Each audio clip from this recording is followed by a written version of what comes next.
Naging matunog ang kontrobersyal na pagkaaresto ni Retired General Romeo V. Porquis pagkalapag niya sa NAIA. Agad itong sinalubong ng kapulisan pagdating nito sa bansa bandang alas 8 ng umaga ngayong Lunes, January 5, 2026, kaugnay ng kaso na inciting to sedition. Ngunit paano nga ba nangyari ang lahat ng ito? Panoorin ang buong kwento ni General Romeo V. Porquis. Welcome mga boss sa channel natin, Red Crime Philippines. Dito ating sinasalaysay ang mga krimen na hango sa tunay na mga pangyayari. Kung gusto mo ang ganitong mga kwento ay mag-like, subscribe at i-click ang notification bell para wala kayong ma-miss na mga videos natin.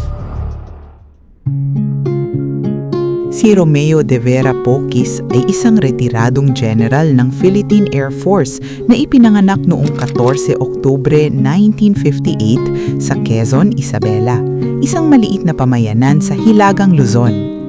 Siya ang pang-ikalawang anak sa siyam na magkakapatid nina Dominador Porquis at Julita de Vera.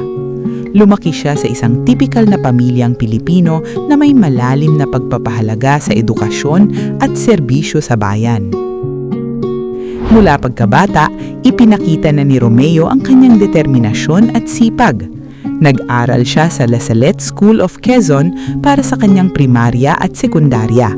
At dahil sa kanyang galing at pangarap na makapaglingkod, sumunod siyang kumuha ng kurso sa Philippine Military Academy, PMA, ang prestihiyosong akademya na siyang punong tanggapan ng paghuhubog ng mga opisyal ng Armed Forces of the Philippines.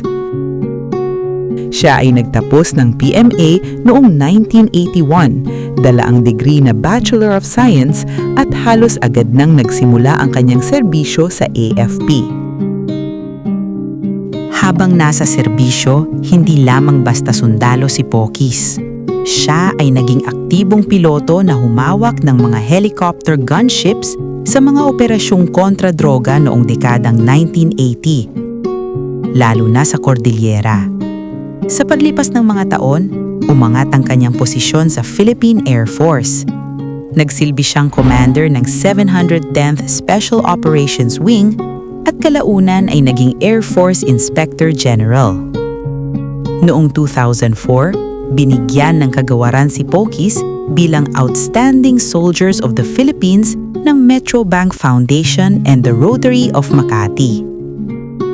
Sa taong 2012, itinaguyod siya sa ranggong Major General at noong 2013, pinamunuan niya ang 2nd Air Division ng Philippine Air Force kung saan tumulong siya sa mga rescue at relief operations kabilang ang pagtugon matapos ang bagyong Yolanda noong 2013. Pagkatapos ng higit 3 dekada ng serbisyo, formal siyang nagretiro noong 13 Octuber 2014. Sa araw ng kanyang pag-alis sa aktibong tungkulin, kinilala siya sa isang testimonial na seremonya sa Mactan, Cebu. Isang patunay sa kanyang dedikasyon at mahabang serbisyo sa bansa. Hindi nagtapos ang buhay ni Porquis sa pagiging sundalo. Sa halip, naging bahagi siya ng mga institusyon at organisasyon na nagbibigay ng kontribusyon sa pambansang politika at lipunan. Siya ay nagsilbi sa Bases Conversion and Development Authority, BCDA, at Philippine National Oil Company, PNOC boards sa ilalim ng Administrasyong Duterte at naging aktibo rin sa Philippine Military Academy Retirees Association, Inc., PMARAI. Sa mga nagdaang taon matapos ang kanyang pagreretiro sa serbisyong militar, tahimik sanang namuhay si Retired Major General Romeo V. Porquis, isang taong ginugol ang halos buong buhay sa pagsiserbisyo sa bayan. Ngunit ayon sa kanyang mga pahayag at sa mga grupong sumusuporta sa kanya, dumating ang panahong hindi na raw niya kayang manahimik. Lalo na nang paulit-ulit niyang masaksihan ang malalang pagbaha sa iba't ibang bahagi ng bansa sa kabila ng bilyon-bilyong pisong inilaan ng gobyerno para sa mga flood control projects.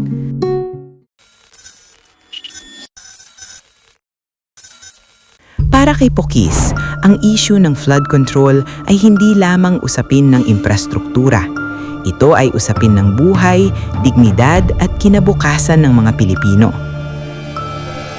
Taon-taon, libo-libong pamilya ang nawawala ng tirahan, kabuhayan at maging ng mahal sa buhay dahil sa baha. Ngunit sa halip na solusyon, tila paulit-ulit lang ang trahedya. Dito raw nagsimulang umusbong ang kanyang galit at pagkadismaya.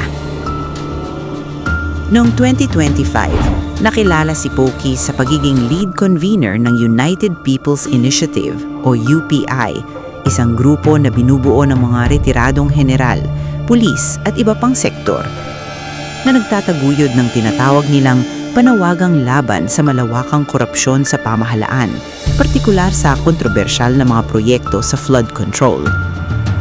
Sa ilalim ng UPI, ilang mga rally at protesta ang inorganisa, kabilang na ang mga kilos protesta sa People Power Monument sa Quezon City noong Nobyembre 2025.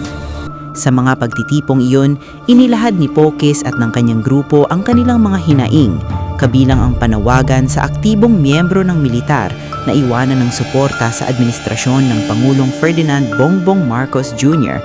at itaguyod ang pagbabago. Ayon sa mga otoridad, ang ganitong mga pahayag at pagkilos ay maaaring mag-udyok ng rebelyon o sedisyon laban sa pamahalaan, lalo na kung hinihikayat ang mga sundalo na taliwas sa estado ang gagawin. Ayon kay General Poques at sa mga kaalyado niya, may malalim na problema ng korupsyon sa likod ng mga flood control project, mga proyektong may pondo ngunit kulang sa resulta, may pirma ngunit walang proteksyon para sa taong bayan. Sa kanyang pananaw, ang perang dapat sana'y panangga ng mamamayan laban sa kalamidad ay nauuwi umano sa bulsa ng iilan.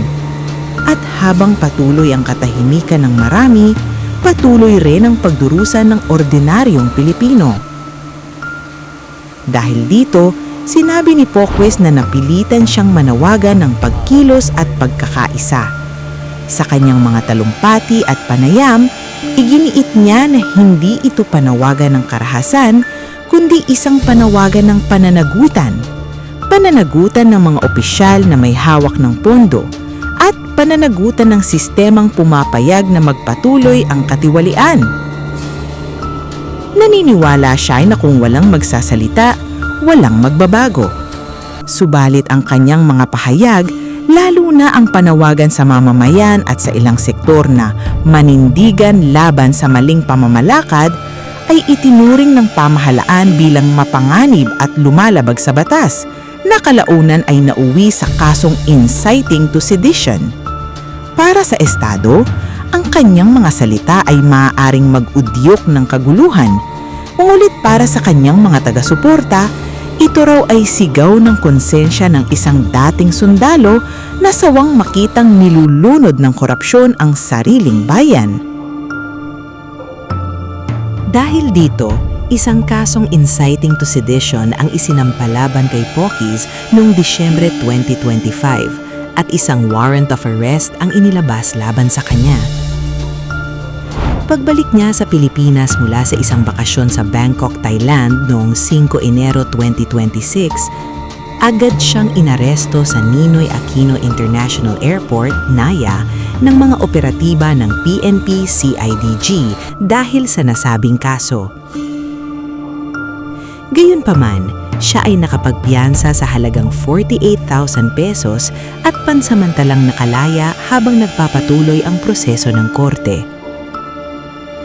Ayon sa mga ulat, ang kaso laban kay Pokes ay nag-ugat sa kanyang mga pahayag at panawagan sa mga protesta na tila hinihikayat ang mga sundalo at mamamayan na umalis sa suporta sa kasalukuyang pamahalaan na itinuturing ng ilang opisyal bilang mga aksyon na lumalabag sa batas at posibleng mag-udyok ng sedisyon o rebelyon. Ipinumpunto rin ng Armed Forces of the Philippines, AFP, na ang kalayaan sa pagpapahayag ay protektado ng konstitusyon. Ngunit kapag ito ay nag-uudyok sa mga tao na gumawa ng labag sa batas, maaari itong pananagutin sa ilalim ng umiiral na mga batas. Sa gitna ng lahat ng ito, nananatiling hati ang opinyon ng publiko. May mga naniniwalang dapat managot si Pukwis sa batas, habang ang iba naman nagtatanong kung bakit tila mas mabilis pang kumilos ang hustisya laban sa isang nagsasalita kaysa sa mga taong umano'y nagmanakaw ng pondo para sa kaligtasan ng mamamayan. Sa huli, isang tanong ang nananatili sa isipan ng marami. Dapat bang siya ang ikulong o ang mga kurakot sa flood control? Ano sa tingin nyo ang hakbang ng gobyerno sa pagkaaresto kay General Romeo Pukwis? I-comment ang inyong mga hinahanaing sa baba at babasahin natin yan lahat. Kung nagustuhan nyo ang kwento na ito ay mag-like, comment at subscribe para wala kayong mamiss na mga videos natin. Kita-kits sa susunod na True Crime Stories. Ingat!